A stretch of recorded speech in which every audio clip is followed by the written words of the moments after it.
갈라디아서 2장 11절로 14절 말씀.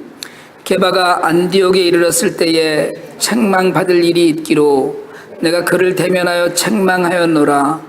야고보에게서 온 어떤 이들이 이르기 전에 게바가 이방인과 함께 먹다가 그들이 오매 그가 할례자들을 두려워하여 떠나 물러가매 남은 유대인들도 그와 같이 외식함으로 바나바도 그들이 외식에 유혹되었느니라. 그러므로 나는 그들이 복음이 진리를 따라 바르게 행하지 아니함을 보고 모든 자 앞에서 게바에게 이르되 내가 유대인으로서 이방인을 따르고 유대인답게 살지 아니하면서 어찌하여 억지로 이방인을 유대인답게 살게 하려 하느냐 하였노라. 아멘. 살아계신 하나님 말씀입니다. 앞뒤로 인사 한번 하실래요? 당신 때문에 복된 날입니다. 시작. 당신 때문에 복된 날입니다. 예. 아버지 날 파더스데이 썬데이에 서전도사님한테 바람을 맞고 우리 패밀리끼리 이제 가서 제가 굉장히 가고 싶었던 식당에 가서 식사를 했어요. 그 식당 주인이 대만 분이거든요. 타이완 분인데 이렇게 손님이 너무 많더라고요. 가서 저하고 한 20분 정도 기다렸다가 이제 테이블을 나서 앉아 있는데 식당 아저씨가 기분이 좋아서 막 왔다 갔다 하더라고요. 그래서 왜 저렇게 기분이 좋은가 그랬더니 다니면서 테이블마다 아버지들한테 꼬량주를 한 잔씩 따라주는 거예요. 금문도 꼬량주가 전 세계적으로 유명한 술이거든요.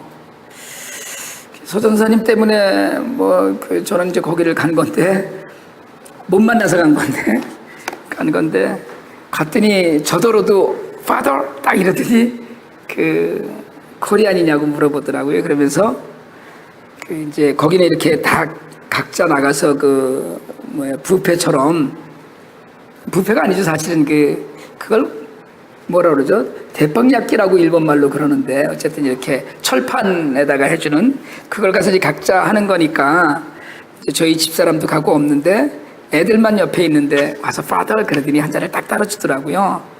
그러면서 그게 유명한 금문도 꼬량주라고 병을 보여주면서 제가 속으로 했죠. 나도 알아 이랬죠.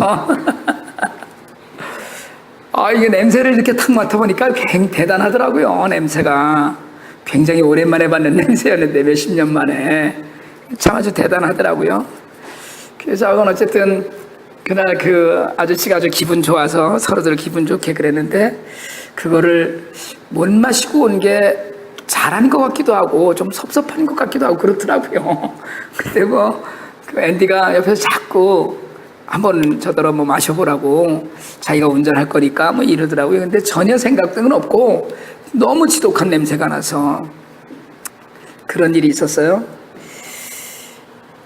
오늘 먹는 문제 때문에 사실은 사람들이 시험 많이 들거든요. 먹는 문제 때문에. 그래서 고린도 교회에 고린도 8장에 보면 바울이 고린도 교회에다가 하는 이야기 중에 뭐가 있냐 하면 고린도 교회 교인들이 고기 문제로 고린도에 가면 지금도 고린도 맨 꼭대기쯤에 이렇게 산 중턱쯤 되는 꼭대기에 큰 신전이 있습니다. 그건 성곽처럼 생긴 신전인데요.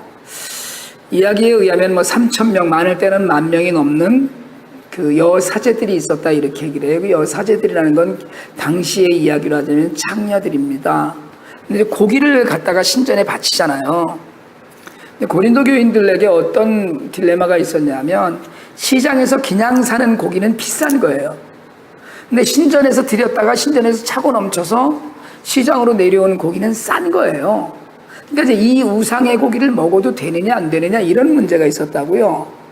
그러니까 바울의 얘기는 뭐냐면 그 고기에 무슨 우상이 붙었느냐, 귀신이 무슨 고기에 귀신이 붙었느냐 이런 얘기거든요. 그러니까 믿음이 있는 너희는 먹을 테면 먹지만 그건 자유하지만 믿음이 연약한 자들 생각을 좀 해라 이런 얘기를 하거든요. 오늘 사실은 이 본문이 그런 종류의 이야기와 다름이 없는 거예요. 베드로가 안디옥 교회에 어떤 이유에서 했는지 안디옥 교회를 갔어요. 가서 안디옥 교회 성도들과 식사를 했습니다. 근데 이 식사할 때의 식사가 이게 그냥 일반적으로 먹는 밥인지 아니면 성찬이었는지에 대하여서는 구분이 정확하게 되어 있지 않아요. 그러나 어쨌든 중요한 일은 이방인과 함께 먹었다는 거예요. 그러니까 일반적인 식사가 아니었겠나 이런 이야기를 하는데, 이 식사를 하다가 밥을 먹다가 친교하면서 이제 밥을 막 먹고 있는데, 야고보 쪽에, 야고보는 지금으로 얘기하자면 그 예루살렘 교회 당회장이잖아요. 그러니까 야고보 쪽에, 그 예루살렘 쪽에서 온 사람들이, 유대인들이 그 친교실에 들어온 거예요. 들어왔더니 베드로가 딱 빵을 뜯어 먹다가 딱 놓고서는 그냥 손을 털고 일어나서 나가버렸어요. 이게 이제 지금 문제가 되어서 바울이 공개적으로 회중이 있는 앞에서 책망한 사건이 오늘 이 사건입니다.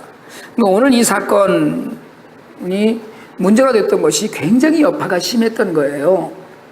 유대인들에게 베드로가 정말 사실은 어떻게 보면 교주와 다름없는 어른이잖아요. 지금 교회에는 가장 그래도 큰 어른이라면 베드로와 야고보, 이 야고보는 요한의 형제 야고보가 아니고 예수님의 동생 야고보가 지금 예루살렘 교회 당회장이었으니까, 이런 가장 그래도 참 지도자로서 가장 높은 지위에 있는 양반이 이런 일을 하니까 이방인들은 상처를 크게 받았고요. 그리고 그러니까 이방인들이 아니죠. 이방인 성도들이죠. 그리스도인들은 상처를 크게 받았고, 유대인 출신의 성도들은 우리가 저렇게 먹으면 안 되는 거로구나라고 잘못된 교훈을 받은 거예요. 이걸 우리가 이야기할 때 안디옥 스캔들이다 이렇게 얘기하는데요. 근데 여기서 우리가 일단 베드로에 관한 배경을 조금 이야기해야 되는 것은, 베드로가 사도행전 10장에서 요바에 있을 때 시몬이라고 하는 그 피역장이었습니다. 그러니까 당시로 얘기하면 가장 천한 사람의 집에 머물러 있다가 12시에 옥상에 올라가서 기도하는데, 우리가 잘 알듯이 하늘로부터 큰 보자기에 광주리가 쌓여서 내리면서 다 잡아먹으라고 했는데, 그 안에 부정한 음식들, 율법으로 부정한 음식들이 있었는데, 제가 먹지 않습니다 했더니, 내가 거룩하다는 것을 내가 부정하다 하지 말라고 이야기하고 나서 고넬료가 보낸 사람들이 오거든요. 고넬료가 보낸 사람들이 와서 결국은 베드로가 여러 사람과 함께 고넬료의 집에 갔어요. 가서 최초로 이방인에게 성령이 내리는 역사를 봤어요. 베드로가 주의 말씀을 전하고 예수님이랑 다닐 때 이러이러한 말씀을 하셨고 이런 얘기를 했죠. 분명히 산상수훈에서 이런 말씀을 하시고 온유한 자는 복이 있나니 이런 말씀을 계속해서 이제 전하고 있는데, 성령이 내려서 막 그냥 오순절 마가의 다락방에서 120명이 받았던 그런 성령과 똑같은 성령의 역사가 거기서 나타나더라는 거예요. 그러니까 베드로가 거기서 며칠을 더 유하면서 말씀을 전하고 그들을 믿음에서 세웠어요. 그러고 돌아왔는데 11장에 딱 돌아오면, 사도행전 11장에 돌아오면 어떤 문제가 생기냐면, 사람들이 막 비난하는 거예요. 유대인들이 고넬료의 집에 갔다가 아니고 먹었다는 것 때문에, 이방인들과 식사를 했다는 것 때문에, 그러니까 이게 식탁의 문제가 굉장히 심각한 문제였습니다. 그러니까 그런데 이 사건을 우리는 고넬료가 회심한 사건이 아니라, 고넬료가 예수를 믿고 성령 세례를 받고 이방인 최초로서, 정말 이방인 최초로 그 하나님의 성도가 된 사건이 아니라, 이 사건은 사실은 베드로가 마음을 바꾸게 된 사건이거든요. 이방인에게 가서 설교하고, 이방인에게 안수하고, 이방인에게 몇 날 며칠을 복음을 전하고, 이방인들과 같이 앉아서 밥을 먹은 사건이란 말이에요. 그러니까 베드로가 변화된 사건이에요. 고넬료가 하나님의 제자가 되고, 베드로가 자신의 변화를, 그런 걸 누리는 사건인데, 함께 먹었다는 게 문제가 되는 거예요. 이 베드로의 행동 때문에 막 일이 있어서 베드로가 결국 이제 잘 설명을 하고 그것이 잘 넘어갔는데, 지금 오늘 이 사건이 언제였는지에 대한 정확한 기록은 없지만 적어도 사도행전 15장 이후의 사건 아니었겠느냐. 그러니까 율법대로 하지 말고 할례 안 받아도 괜찮다, 이런 이야기들을 했던 사건 이후에 일어난 일인데, 그 이 일을 갖고 지금 문제가 심각해진 거예요. 밥을 먹는데. 더 문제는 뭐냐면 신실한 사람으로 여겨졌던 바나바조차도 베드로를 딱 보고는 이방인들과 밥을 먹다 슬그머니 눈치 보고 일어났다는 거죠. 이게 이제 문제가 된 거예요.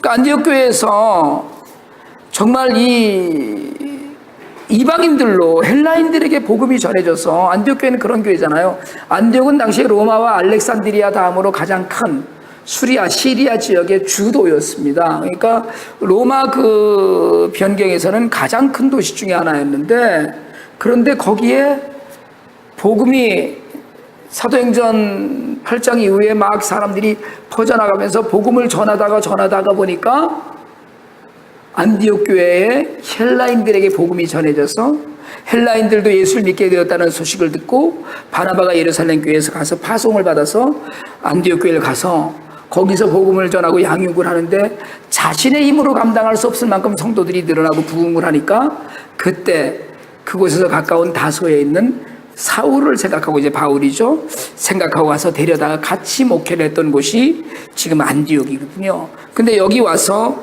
베드로가 밥을 먹다가 자리에서 일어난 거예요. 쉽게 얘기하자면 제가 여러분들이랑 밥을 먹다가, 또는 제가 어떤 미국인들랑 밥을 먹다가 같이 밥을 먹다가 누가 한국 사람이 싹 들어오니까 누가 뭐 왔나 그러고 하고서는 그냥 슬그머니 일어나서 자리를 털고 나가버린 거예요. 근데 이게 그냥 뭐 그런 거였으면, 그냥 밥을 베드로가 입맛이 떨어져서 그냥 밥을 안 먹나 보다라고 했으면 모르겠는데, 이게 완전히 외식, 위선이거든요, 사실은. 그러니까 이 위선적인 행동이 모든 유대인 신자들에게 첫째는 영향을 미쳤어요. 유대교에서 개종한 신자들은 이거 모세의 율법을 뭐 지난번에 무슨 할례하지 말아라 뭐 모세의 율법 이런 얘기 하더니 이거 정말 율법은 지켜야 되는 거로구나라는 그 원하지 않는 방향으로 믿음들이 돌아갔고요. 또 하나는 이방인 신자들에게는 마음에 상처됐잖아요. 똑같은 하나님 믿는다 그러고 언제는 뭐 할례 안 받아도 된다 그러고 다 같이 와서 밥 먹다가 왜 슬그머니 일어나 저 양반은? 이게 이렇게 되는 거 아니에요. 그러니까 이게 정말로 바나바까지도 그 베드로의 행동에 영향을 받아갖고 슬그머니 그날 이후부터는 밥 먹는 시간에 바나바도 헬라파 유대인이죠. 헬라파 유대인은 유대인이니까 헬라인 출신 이방인 성도들하고는 자리를 같이 안 하려고 지금 이제 그러는 거예요. 이렇게 돼버린 거예요.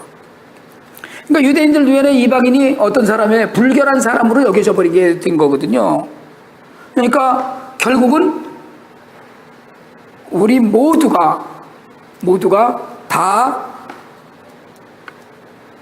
외식하는 자리로 가버린 거예요. 교회에서도 우리가 정해놓은 우리 나름대로의 룰 때문에 우리가 넘어지는 경우가 너무나 많습니다. 사실은 제가 분명히 처음부터 그런 말씀을 드렸었는데, 우리 교회 이러이러한 거를 앞으로 당분간 안 할 것이고 이러이러한 건 앞으로 없을 것이다 라고 말씀드렸지만 영원히 없고 그것이 틀려버린 것이다, 난 이렇게 얘기해 본 적이 없어요.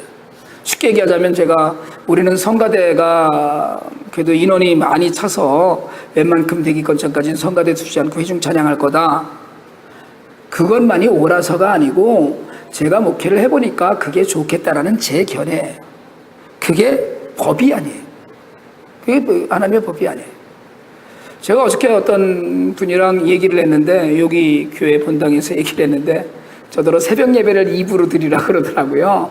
새벽에 5시부터 7시까지 새벽 예배를 막 이렇게 드리고, 아주 좋은 얘기예요. 정말로 좋은 얘기인데 제가 마음에 품고 기도한 바가 있기 때문에 그냥 제가 지금 당장은 그러고 싶은 생각이 없어요. 주중에 새벽 예배 계속하면 좋죠. 이 안에 이 동네 안에 교회가 6개나 있는데 새벽 예배들 다들 하는데 우리 교회까지 새벽 예배를 해서, 물론 복음을 전하고 그거 다 좋지만 중요한 건 그것만이 아니라 여러 가지를 고려하고 생각할 때 조금 더 있다가 해도 된다라는 생각을 지금 하고 있는 거예요. 지금은 말씀으로, 그리고 나가서 저는 밖에 나가서 사는 것이 더 중요하다고 생각하거든요. 안에서 물론 기도해야죠. 여러분 집에서 기도하시고 말씀 묵상하시고 교회에서 권하는 거 전도하라면 전도하고요.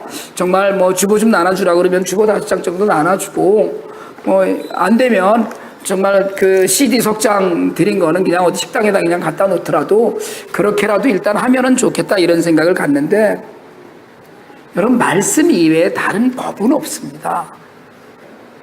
말씀에 결정되지 않고 말씀에 정해지지 않은 것을 갖고 우리가 내가 옳다 이것만이 다다라고 얘기할 수 없어요. 물론 그래서 교리가 중요하기는 해요.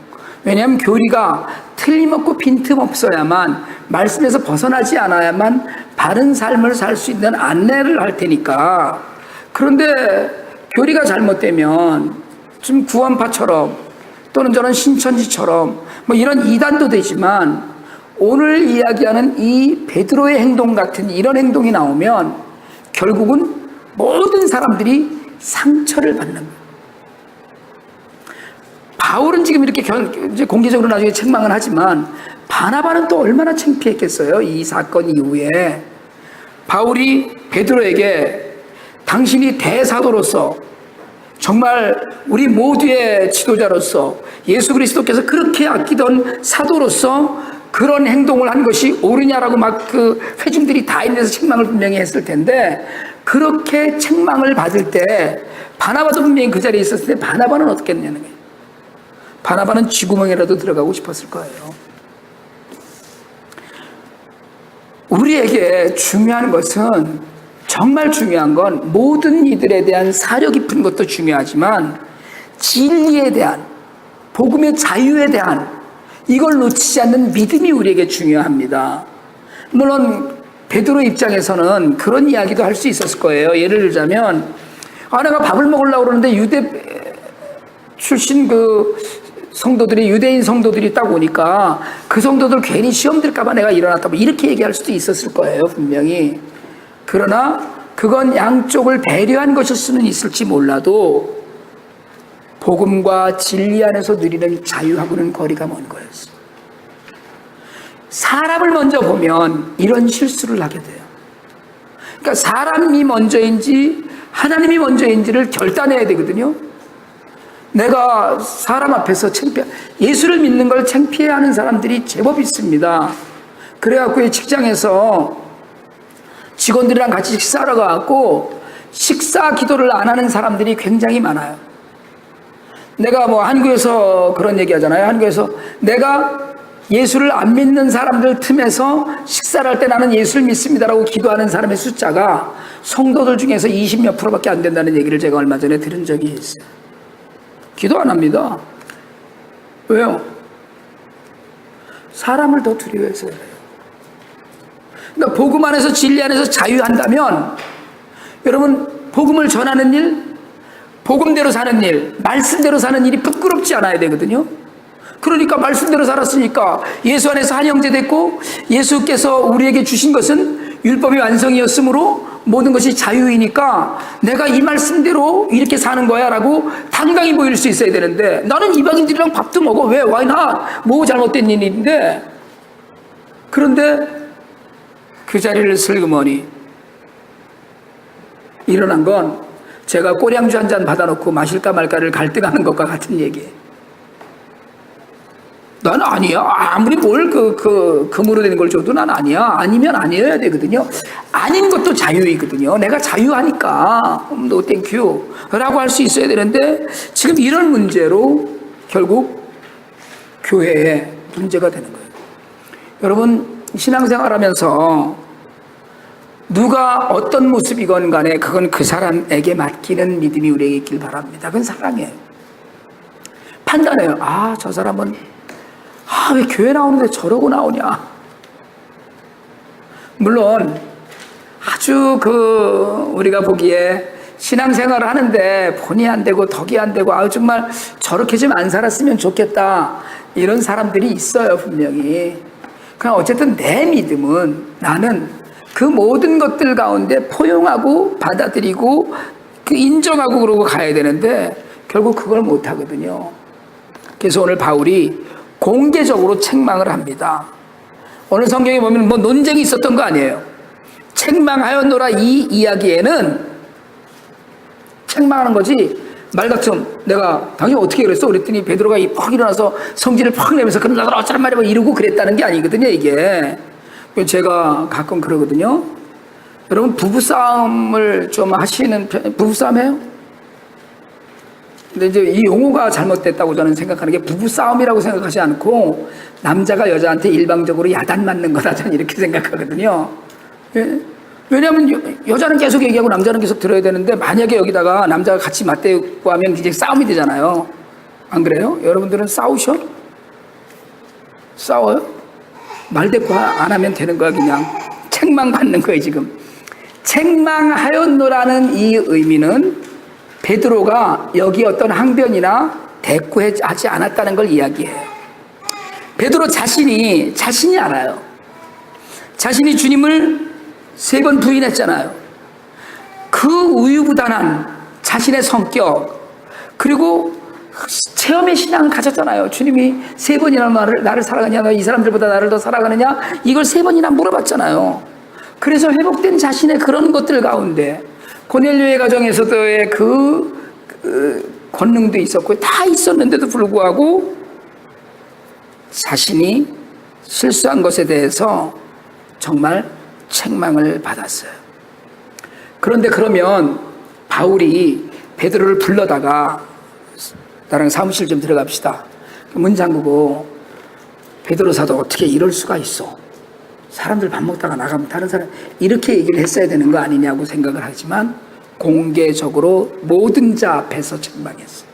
왜냐하면 그 실수가 모든 자 앞에서 했던 실수였기 때문에 그래서 모든 자 앞에서 책망하는 거예요.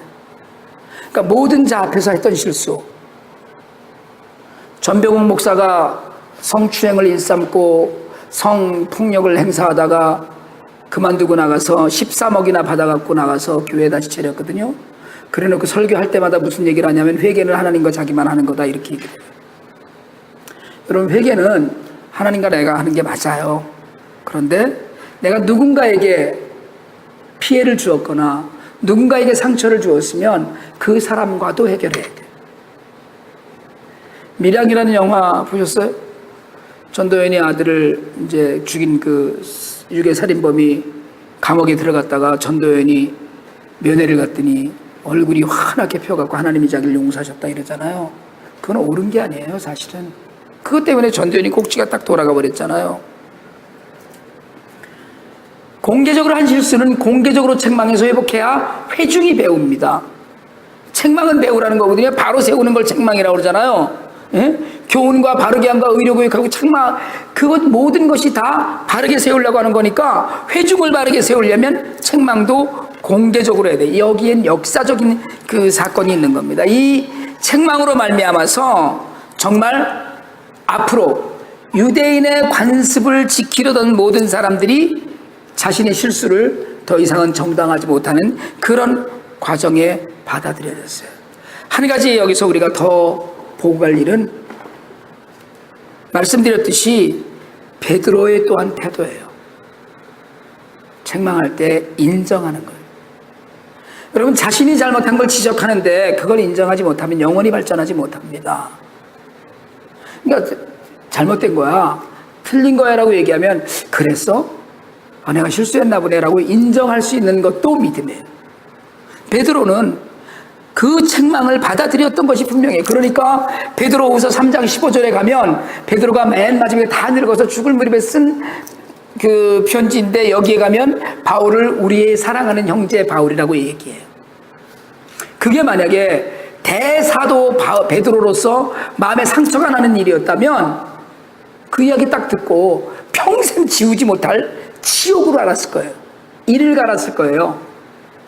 세상에 그 많은 이방인 성도들과 유대인 성도들 다 앉아있는데 더군다나 바나바까지 다 있는데 나를 그런 식으로 모욕을 주고 책망했다라고 분명히 얘기할 수 있는 거였어요. 그런데 그걸 억셉트하고 오히려 사랑하는 형제 바울이라고 얘기한 베드로의 그릇 또한 우리가 오늘 여기서 인정해야 돼요.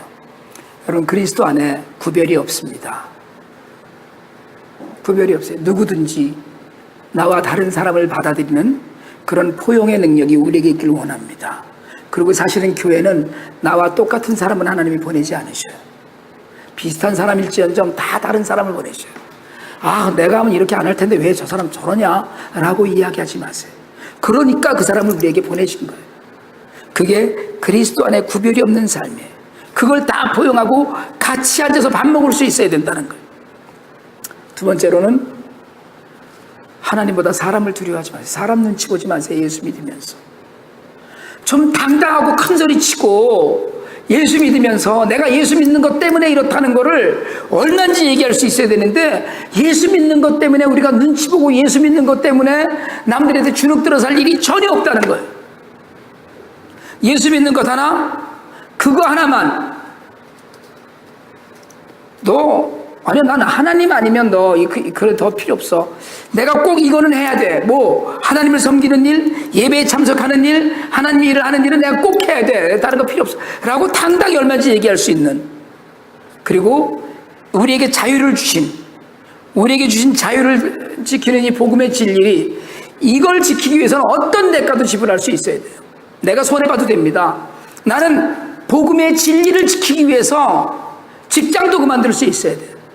나는 복음의 진리를 지키기 위해서 목숨도 내려놓을 수 있어야 돼요. 왜요? 천국 가는데 복음 안에서 우리가 자유함을 얻었다고 얘기했잖아요. 우리가 주 안에서 진리를 알진 진리가 너희를 자유케 하니라 해서 자유했다고 얘기했잖아요. 그런데 정말 그것이 자유냐는 거예요. 진정한 자유인가?